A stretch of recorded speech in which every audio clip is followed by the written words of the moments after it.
Welcome to another episode of Home Sweet Home. My name is Rod McCall. And I'm Scott Nichols.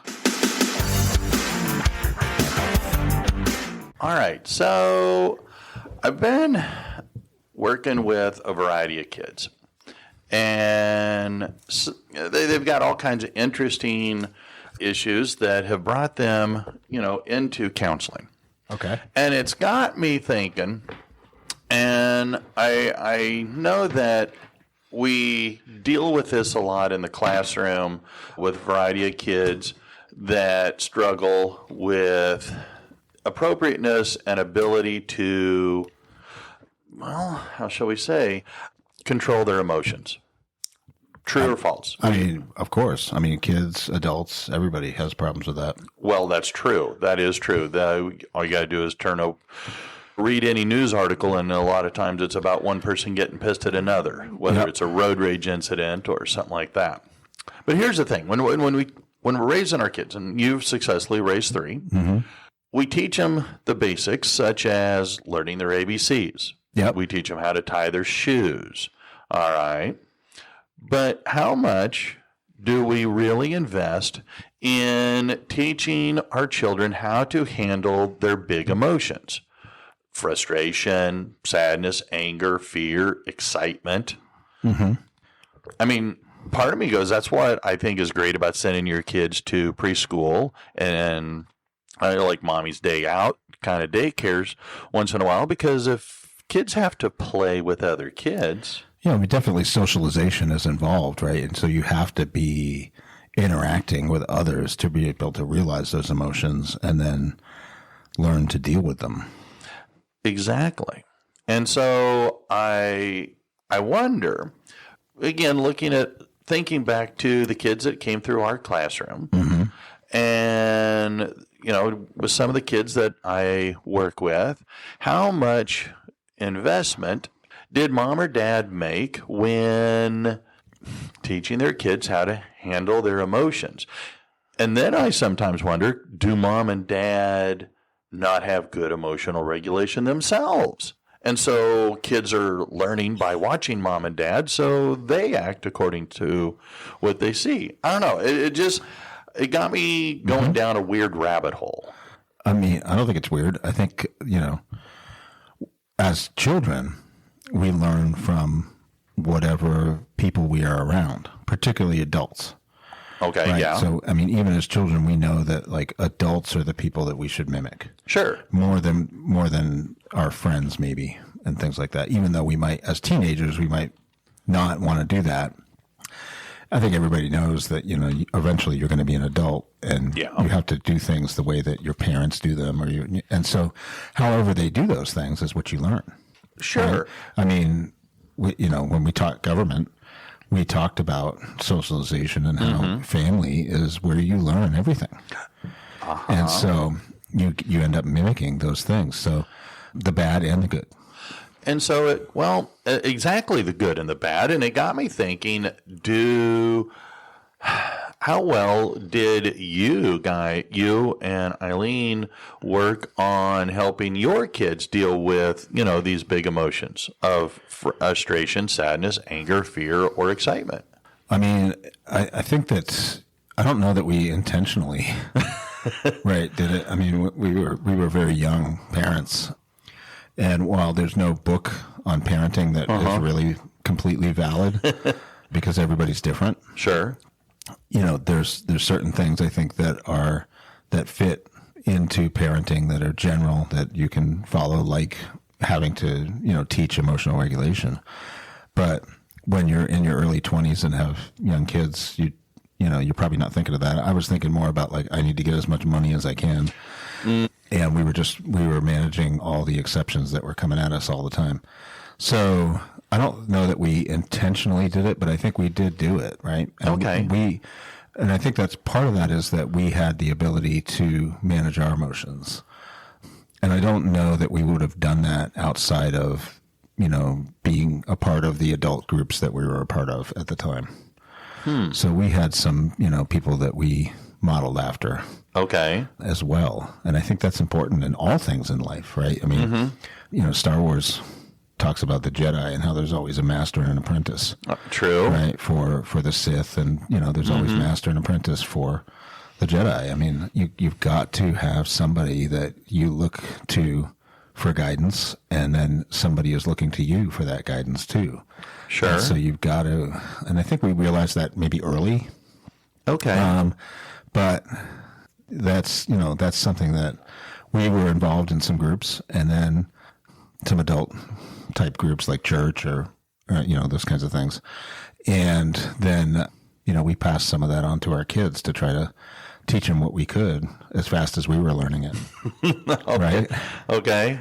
Okay. So, you know, I think in a lot of ways it worked out well. And in some ways, you know, we passed on some things that are not great. And now that we're in our 50s, we know these things and we wish we had known them back then. But such is life. Sure. There, you know, hindsight's always, you know, a lot more clear than when you're going through it in the moment. And so so as I'm exploring this, and it kind of, like I said, it took me down a weird rabbit hole. So I did a little digging and exploration to see if I could come up with, you know, some ideas to, Sure. you know, to help our kid as parents, what we can do to help our kids. And one of the things that came out in my investigation is the idea that by doing this, by taking the time, the concerted effort to help our children be able to correctly and appropriately handle these big emotions, you're helping build resilience. Yes. And, you know, when we can do this, I mean, I don't think there's very many parents out there that go, man, I want my kid to be an epic failure and a total loser. Right. I think quite the opposite. We want them to be successful. We want them to have a good, happy life. Of course. And so resilience is, you know, and I've talked about this on multiple occasions about the value that resilience has, because life's going to kick you square in the gut. Yeah. It's going to knock you down and beat you down. And so teaching children resilience to handle, you know, frustration or sadness or anger, it gives them the strength and the tools to be able to handle it when it gets even worse. Which is huge, right? And all things in life that you learn start with like baby steps, right? Like, I mean, you learn to walk by first crawling and then, you know, standing up, and you end up falling down, but you stand up and you do it again, probably cry in between because it's stressful. And finally you learn how to do it, and then it's not a big deal. And then someday you fall and you laugh because it's not a problem, right? And I see the same thing in teenagers, right? Like, so teenagers get really anxious about things that I remember probably being anxious about as a teenager. Sure. But then you get a perspective on life because you've learned and you've done things, and you're like, that is like, in a few years you're gonna think that's the most ridiculous thing ever that you were so anxious about.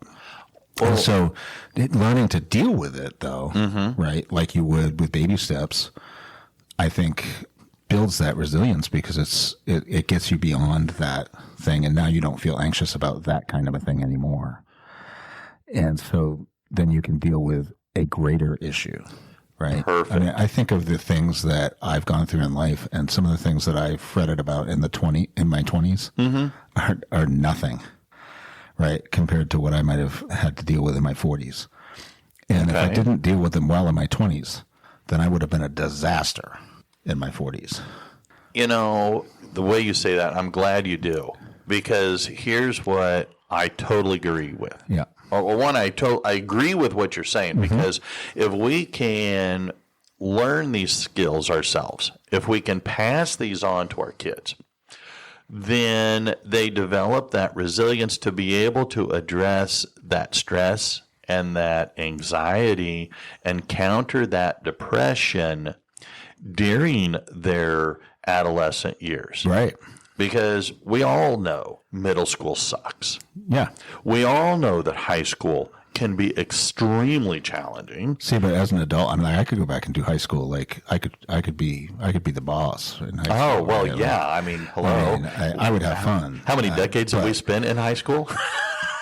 But yeah, so, So, but my point is that you're right in pushing our children to address them, helping them to go, this is a better, you express yourself, but this may not be the best way to express your anger. This may not be the best way to, address your sadness, because the long-term impact allows your child, when we as parents can help our children regulate these emotions, especially at the earlier ages, studies have shown that kids will do better in school.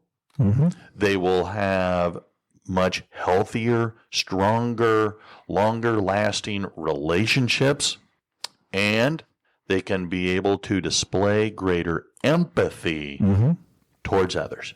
Yep. I mean, when I'm happier in my life, it's a lot easier to deal with challenges that come up. It just is. If you're depressed, then another challenge comes along and you're just further in depression.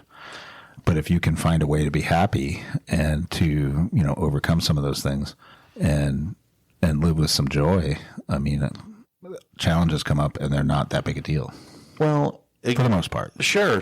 Well, obviously there's tragedies and things like that take place. But yes, but that has a whole different process. Well, we have the ability to see it for what it is, have the courage to tackle it head on, the confidence that we can do so. Yep. Because we have a long history of, when I've been there, I've done that, I got the T-shirt to prove it. And so that's why I liked where this was taking me the more I explored this, because one of the things that we can do as parents is help our kids be able to label these emotions. Get them to say, well, I'm frustrated, I'm scared, I'm lonely. Right. Because now it gives them the ability to, by naming it, they can now control it. Yes. Because if they don't learn how to name it, then it can overtake them. And next thing you know, it's controlling them rather than the other way around, which is what you would want. Which, is, I think that's evident in kids, teenagers, adults. Like, you ask somebody what's wrong and they're just like, I don't know. And it's just because there's something wrong and they can't identify it. So if they could identify it, then you can deal with it. One of the things, and to go on with that, one of the things in all my counseling work and the company that I work for, we've got a big Dropbox of stuff. Yeah. And they've got, and I've seen it other places too, they've got an emotions chart. And I've even seen it as refrigerator magnets. Right. Where, it's a whole bunch of emotions and you just got a little red square and you just put one over how you're feeling that day. Yeah. I mean, these are ways that even if a kid can't explain it, you're going to go, well, which one of these faces best explains how you're feeling right now? Sure. You go to the airport or a lot of places like a mall, and you go to the bathroom, and on your way out of the bathroom, it's got those emotions on the wall, and it's like, how did you feel about your experience in here today? Right? Like, was it good? Was it clean? That kind of thing. And they have little faces, and you just And you just tap one, and that lets them know maybe we need to go check out that bathroom because something's going on in there. I must be going to the wrong bathroom. It's I've seen it in a few places. Okay. Definitely airports. Huh. I think DFW has it. So it's, I mean, those are simple identifications, right? Because we've got these emojis. Sure. So those are simple identifications. And, that's something that at home I think is a decent idea. Especially if you have a lot of these issues where kids are struggling with it, or even you and your partner. I mean, let's just put a picture on it. It's the same thing. You go to a doctor and they're like, the pain scale, like, point to it. Where are you? I mean, that's the kind of thing that it's a diagnosis. Well, exactly. And when you're older, when you've worked, back this up. Let me retrain this thought again here.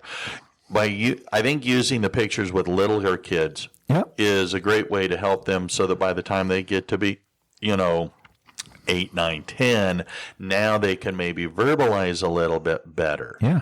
And now we can, again, you're just simply identifying how you feel so that now we can better address, okay, how did you get here?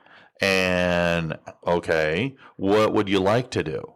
Okay, is that the best way to handle how you're feeling? Or even just, you pointed to that face that's, got a kind of a scrunch on it, like you're just not sure. You're kind of upset, but you're not quite to the anger stage yet. Like, okay, so then now describe, like, what does that mean? How does, what do you think's causing that? Give me some verbal descriptors of that. And we could work into maybe identifying the problem that way. So it's just a starting point. But yes. I think visuals are great, right? Like a lot of kids are visual. I'm a visual. So. I mean, I also am kinesthetic. But anyway, when we can do this, we can also do a physical check. Okay, where are you feeling this emotion? Where are you feeling the anger? Where are you feeling the stress? Where are you feeling the depression? Yeah. Whether it's your stomach, your chest, your shoulders, your legs, we can do a physical body check. And because, again, you and I've read a few different books. I think one of the ones that we both have read that I use a lot is The Body Keeps Score. Yeah. And the idea that if you don't talk about it, you don't address it, your body's going to respond regardless. Your brain can say, what issue? I don't have an issue. And your body's going, yeah, good luck with that. You can say that in your mind, but the reality is, well, by helping your child not just verbalize it, but where do you feel it? Right. Can also then give them tools to be able to, okay, right, that's another clue to address or to be able to identify what's wrong. Right. Because, again, I'm a firm believer that if you can identify it, if you can label it, it makes it a lot easier. It makes it less scary and a lot easier to overcome. Mike. Plus, you can talk about it. Yeah. Can't talk about it if I don't really know what it is, right? Until I talk through and figure out what it is, then how can I actually deal with it? So yeah, what are some other things that? Well, so tying in before we go to more, because you're right, we got a few more. But one of the nice things that research has shown is that by helping our children be able to verbalize not only what their frustration or what their emotion is, and not by being able to identify where in the body is it letting them know, it actually helps encourage empathy. Yeah. And it helps provide a foundation for that child's emotional intelligence to allow them to grow and all of that. But when we can identify where in the body it is that is reacting this way, we can then target it with a variety of mindful techniques or mindfulness techniques. Breathing is one of the things that I have really come to use, and the one that I use most often now is called 4-7-8, where you breathe in for 4, hold for 7, and slowly exhale for 8.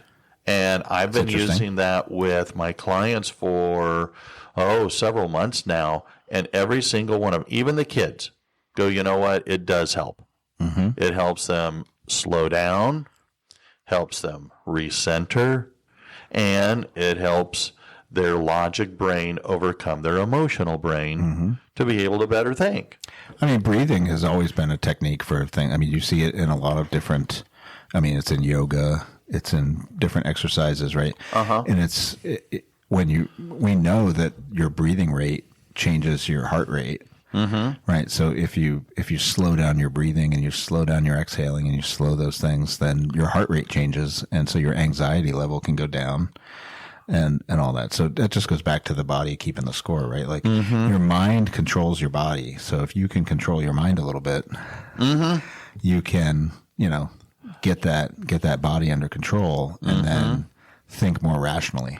Well, exactly. And because every time I share this with my clients, that our logic brain run subservient to our emotional brain.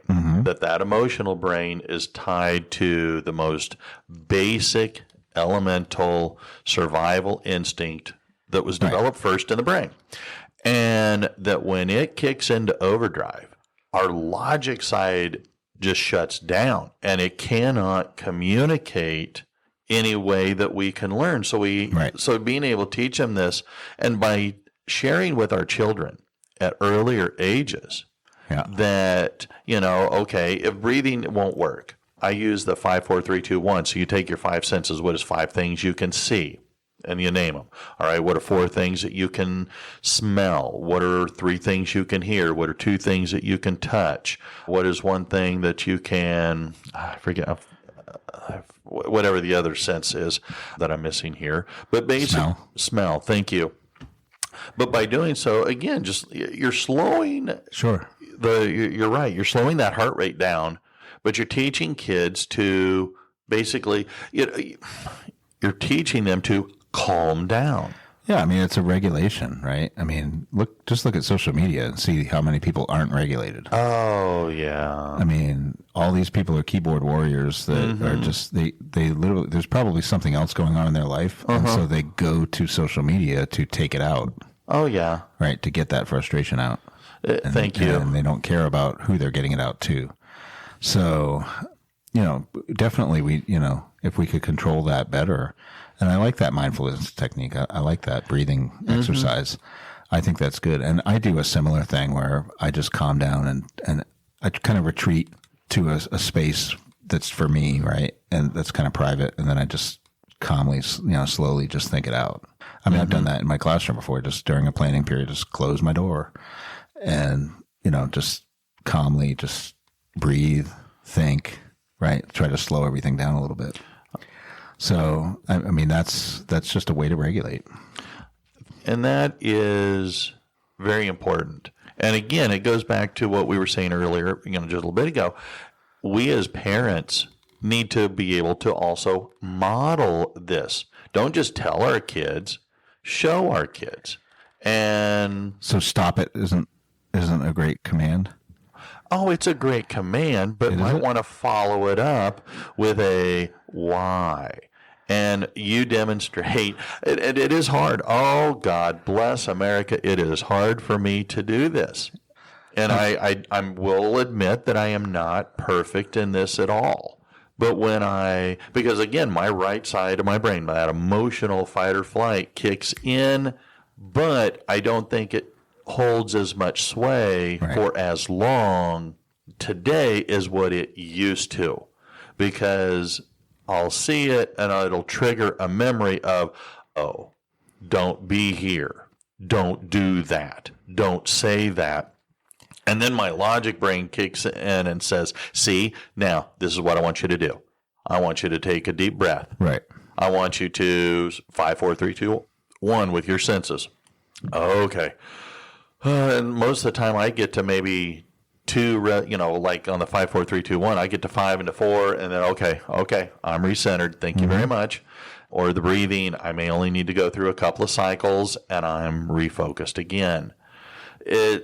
I think one of the things to recognize as a parent, though, is that if your child is having a struggle with regulation and they're constantly ending up in anxiety or overwhelmed with something, like saying stop it or cut it out or you just need to deal with it is not going to work. And I think about it like this, like if your child is in a class, like algebra, yeah, right, and they don't really know how to do the problem, and the teacher just says, just do it.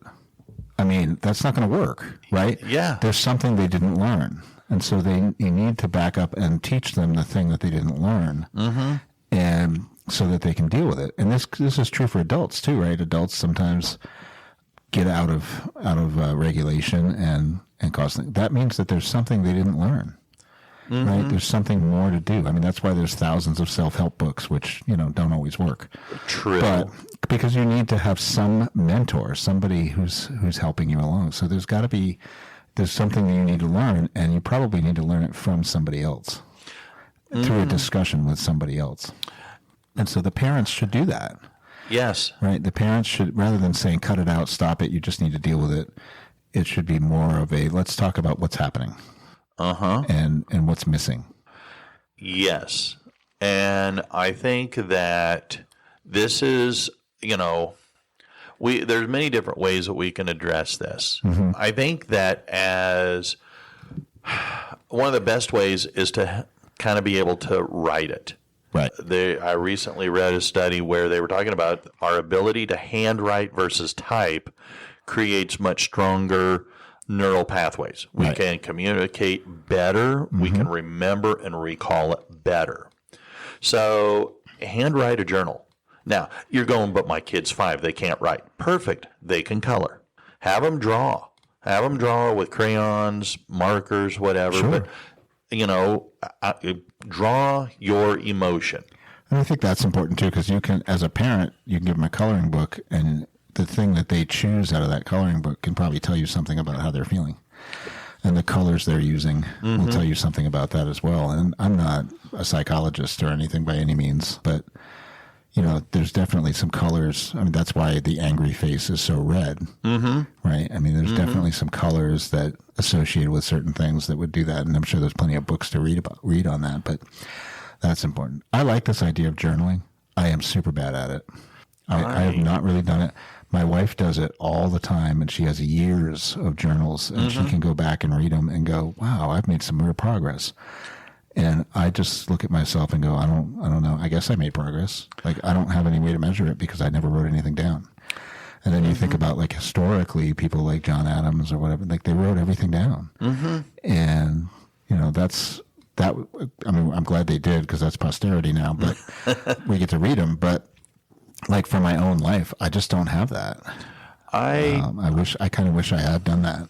I did. When I was going through my divorce and my life was upside down and I was hit with one big emotion after another, after another, after another. Right. I wasn't seeing a therapist yet, and somebody had suggested in our divorce group to just journal, write it down, regurgitate it, put it on paper, get it out of your head. Yeah. And it worked fantastically. And I recommend that to some of my clients is, yes, journal. And again, you can get your kids to do it. You can even just start with a prompt. I mean, even a little kid, and go, okay, today I felt how? And here's a list of emotions. Right. Which one did you feel the most strong? Yeah. And okay, boom, now color. What does that feel like to you? And then if they're a little bit older, like 8, 9, 10, you could throw in, okay, today I felt blank because. Right. So now we're, working a little more. And then, of course, as they get into their teen years and all that, well, now you can just write it out. Right. Because, again, that allows you to release those emotions rather than bottle them up. And I think it's important because as far as learning goes, learning about yourself in any learning environment, anything that you are learning, reflection is like one of the best things that you can do. And so that's why a lot of classes end with an exit ticket or something that has a reflection about what you learned. And if you write down what you learned, you will remember what you learned. And you can also go back and look at it later. And so, like I said, my wife looks back and she's like, wow, I thought I really struggled during that time, but like I was actually doing pretty well. And, those things now to me seem very small. And, so it helps her deal with the things that in the present. And I think that it's an excellent tool. I really should do it. Well, I need to probably as well. But here's the thing. If we can help teach our children how to better regulate their emotions, are they going to have fewer meltdowns? Are they going to have fewer explosions? Yeah. Are they going to disappear entirely? Heavens no. Yeah, but there's always going to be something that we couldn't deal with. Sure. But it will reduce them, both in number as well as in frequent or intensity. Yeah. And you're giving them the ability to have tools that will benefit them through their entire lives. Yeah. And so, anyway, the more I explored this question, the more I was going, yes, Yeah. there are so many benefits. And I will say that my parents did a pretty darn good job. Yeah. I'm not perfect. I'm far from it.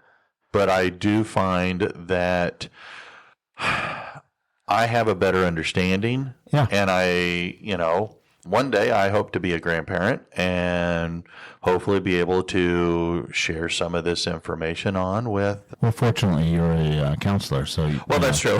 you get to share some of this with people, anyways, and help a lot more people than I would as a grandparent. So, but you'll get there. So Yes. But I think that of one big thing to take out of this, I think, is that journaling. I think that is a great place to start because it will allow that reflection, and then it can be looked back upon and see how much we have learned. And I think that's very encouraging for anybody to see that measure. And then, I was able to deal with that. How did I deal with that? Well, now I can apply that to this.